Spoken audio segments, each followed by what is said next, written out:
মানুষের মনের খবর সব থেকে ভালো জানেন।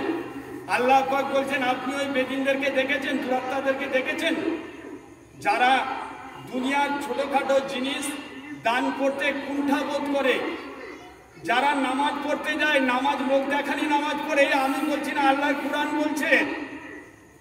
এ আমার কথা নয়, আপনারা বলবেন যে নামাজিদের বিরুদ্ধে বলছেন, না, এ আমি শুধু ইসলামের সত্য জিনিসটা আপনাদের সামনে তুলে ধরছি আল্লাহর কুরআন থেকে। আল্লাহ কুরআন পাকে বলছেন যে ওরাই হচ্ছে দুরাত্মা, যারা কি করে ছোটখাটো জিনিস কুণ্ঠাবোধ করে, আর তারা নিজেদের নামাজ সম্পর্কে উদাসীন, ওটা করে লোক দেখানি। কাল কিয়ামতের মাঠে তাদের মুখে ওই নামাজগুলোকে ছুঁড়ে দেওয়া হবে। এ আল্লাহর কুরআন বলছে, আমি ভাই বলিনি। তো যে কারণে ইমান সবসময় আগে, আর ইমান পেতে গেলে কোথায় যেতে হবে? ইহদিনাস সিরাতাল মুস্তাকিম। আল্লাহ কোরআন পাকে বলে দিয়েছেন যে আল্লাহ পাক ইহদিনাস সিরাতাল মুস্তাকিম, আল্লাহ পাক যাদেরকে পুরস্কার দিয়েছেন সেখানে সিরাতুল মুস্তাকিম আছে। তো আজকে যার এই পবিত্র মজলিস পাক, সেই পবিত্র মজলিস পাকের জন্য দু চারটে কথা বলে আপনাদের সামনে ইতি করব যে এই পবিত্র মজলিস পাক হচ্ছে শাহান সাহেব বাগদাদ পিরানে পীর দস্তগীর বড় পীর আব্দুল কাদের জিলানী আলাইহিস সালাম পাক। আপনারা জানেন উনার রুহানিয়াত জগতে যেখানে কেউ প্রবেশ করতে পারে না, আল্লাহর আরশের আজিমে থাকতেন। রাসূল পাক যখন শবে মেরাজে গিয়েছিলেন, সূরা বনী ইসরাঈলে আছেন, সূরা নজমে আছেন, দেখবেন এই ঘটনাগুলো।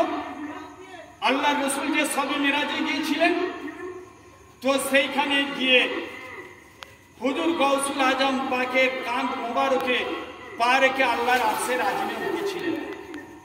যে কারণে আল্লাহ রাসূল বলেছিলেন, হে মহিউদ্দিন, আমার কদম মুবারক তুমি যেমন তোমার কাঁধে নিয়েছো, সেই রকম ভাবে তোমার কদম মুবারক পৃথিবীর সমস্ত ওলি আল্লাহদের কাঁধে থাকবে। ওই কারণে হুজুর গাউস পাক যখন দুনিয়াতে এসেছিলেন, ফরমেছিলেন কাদামি হাজিহি আলা রাকাবাতে কুল্লে ওলিউল্লাহ।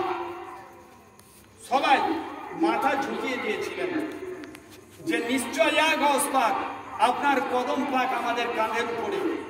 আর আজমিরে খাজা গরিব নিওয়াজ, উনি সিরহিন্দের পাহাড়ে উনি আল্লাহর ধ্যানে মগ্ন ছিলেন। উনি যখন এই বার্তা শুনলেন, উনি বললেন, ইয়া গাউস পাক, আপনার এই পবিত্র কদম মুবারক আমার স্কন্ধের উপরে নয়, আমার এই চোখ আর মাথার উপরে। তো হুজুর গাউস পাক বললেন, যাও হে মঈনুদ্দিন, তোমাকে হিন্দুস্তানের আমি বলি বানিয়ে দিলাম, হিন্দুস্তানের বাদশা করে দিলাম। বলুন সুবহানাল্লাহ, সুবহানাল্লাহ। যে কারণে অনেকেই বলে, ফখর করে না যে আমরা ইসলাম প্রচার করছি। রাসূল পাক কটা জামাতে গিয়েছিলেন, রাসূল পাক কটা চেল্লায় গিয়েছিলেন, এগুলো সব হচ্ছে বেদাত। ইসলামের সাথে এই জামাতের কোনো সম্পর্ক নেই। আল্লাহর রাসূল কোনোদিন জামাত করেননি। এ আব্দুল ওয়াহাব নাজদি এই ইসলামের মধ্যে নতুন ফিতনাগুলোকে ঢুকিয়েছে। তো আল্লাহর সাহাবীরা কোনোদিন এসব করেননি। গোটা পৃথিবীতে ইসলাম ছড়িয়েছে সাহাবীদের মাধ্যমে আর আউলিয়ায়ে বুজুর্গানের দ্বীনের মাধ্যমে। আমাদের এই যে ভারতবর্ষে এত মুসলমান হলো, এই মুসলমান করেছেন কে? খাজা গরিব নওয়াজ এসে মুসলমান করলেন। এই মঙ্গলকোট শরীফে ইনারা এলেন, ইনারা এসে এই এলাকায় মুসলমান করলেন। কুষ্টিগিরিতে উনি এলেন, ওই এলাকায় উনি মুসলমান করলেন। পাথরচাপড়িতে দাতা বাবা এলেন, উনি মুসলমান করলেন। মুসলমান তো ছড়িয়েছেন আউলিয়ায়ে বুজুর্গানের দ্বীন, আর সাহাবীরা ছড়িয়েছেন এই নতুন নতুন ফিতনা, নতুন নতুন ফিরকা। এরা ইসলামের নতুন দল। এইগুলো কোরআনে কোনো জায়গায় নেই, হাদিস পাকে আসার প্রশ্নই নেই। আব্দুল ওয়াহাব নাজদি এই নতুন দলের প্রতিষ্ঠা। তো হুজুর গাউসুল আজম পাক উনি কি করতেন? উনি ওয়াজ ফরমাতেন, মানুষকে হেদায়েত দিতেন। আপনাদেরকে ইসলামের সত্যটা জানতে হবে, এরপর আপনি নেবেন না নেবেন সেটা আপনার বিষয়, আপনার ইমানের বিষয়। কিন্তু আল্লাহর কোরআনে যেটা আছে আপনাকে মানতে হবে, আল্লাহর কোরআনের কথা শুনতে হবে, আল্লাহর রসুলের বাণী শুনতে হবে। হুজুর গাউসুল আজম পাক দুনিয়াতে এসেছিলেন, আল্লাহ পাক উনাকে এত কারামত দিয়েছিলেন, এত ক্ষমতা দিয়েছিলেন যে আপনারা জানেন ঈসা নবী আলাইহিস সালাতু ওয়াস সালাম পাক, যিনি খ্রিস্টানদের নবী যীশু খ্রিস্ট যাকে বলা হয়, উনি মুজিজা পেয়েছিলেন। নবীরা যে অলৌকিক ঘটনাগুলো ঘটিয়েছেন সেগুলোকে বলা হয় মুজিজা, আর আল্লাহর ওলিরা যে অলৌকিক ঘটনাগুলোকে ঘটান সেগুলোকে বলা হয় কারামাত। তো হযরত ঈসা আলাইহিস সালাতু ওয়াস সালাম পাকের আপনারা জানেন ওনার আব্বা ছিল না, তখনকার মানুষ নানা প্রশ্ন তুলেছিল। তো আল্লাহ পাক উনাকে কিছু মুজিজা দিয়েছিলেন, তার মধ্যে একটা বড় মুজিজা ছিল যে উনি মাটি দিয়ে পাখি তৈরি করতেন, সেটা ফু দিতেন আর সেটা জীবন্ত হয়ে উড়ে যেত। উনি মৃত মানুষকে জীবিত করতেন। উনি বলতেন কুন বেইজনিল্লাহ, হে মুর্দা তুমি আল্লাহর হুকুমে ওঠো।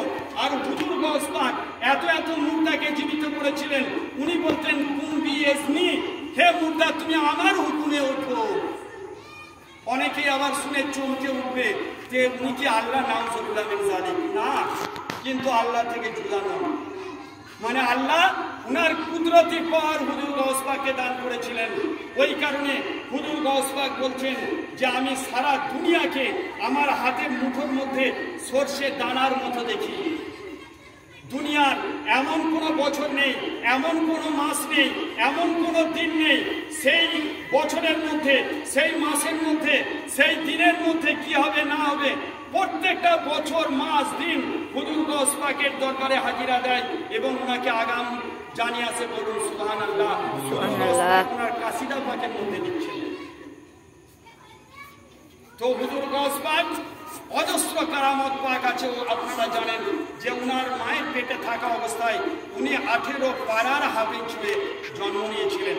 উনি যখন পহেলা রমজান শরীফে দুনিয়াতে এসেছিলেন, উনি সারা মাস রোজা রেখেছিলেন। বলুন সুবহানাল্লাহ। আমাদের পরম সৌভাগ্য, এই ভাইদের পরম সৌভাগ্য যে এইরকম একটা মহতী মজলিসের আয়োজন ওনারা করতে পেরেছেন।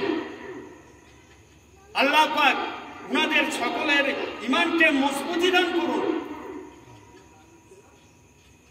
মজবুতি দান করুন। প্রত্যেকটা গ্রামে গ্রামে, এলাকায় এলাকায় ফাতিহা দোয়াজদাম ইয়াজদাম হয়েছে। হঠাৎ করে কি হলো? হাদিস কোরআন পাল্টে গেল, কিতাব সব পাল্টে গেল, মানুষের ইমান সব পাল্টে গেল। সব গ্রামে, প্রত্যেকটা গ্রামে, এলাকায় এলাকায় ফাতিহা দোয়াজদাম ইয়াজদাম হয়েছে। দুনিয়া যত যাচ্ছে কি ভালো হচ্ছে? হচ্ছে তো না। তাহলে জানবেন যে যারা এইগুলোকে ধরে আছেন তারা ইমানের পথে আছেন, যারা ইনাদেরকে ধরে আছেন তারা কোরআনের পথকে ধরে আছেন, যারা ইনাদেরকে ধরে আছেন তারা আল্লাহর রসুলের পথকে ধরে আছেন, যারা ইনাদেরকে ধরে আছেন তারা ইহদিনা সিরাতাল মুস্তাকিমের পথে আছেন। তো আল্লাহ তাবারক তাআলা যেন আমাদের সকলকে হুজুর গাউসুল আজম পাক এবং ইনাদের আল আওলাদ পাকের কদম পাক, দামান পাক ধরে দুনিয়া থেকে যাবার তৌফিক দান করেন। ওয়া আখিরি দাওয়ানা আনিল হামদুলিল্লাহি রাব্বিল আলামিন। গাউসে আজম কি বেলা তৎকা হাই জিকির আই মুরিদ ও আবু কো তাজিম ইয়া নবী।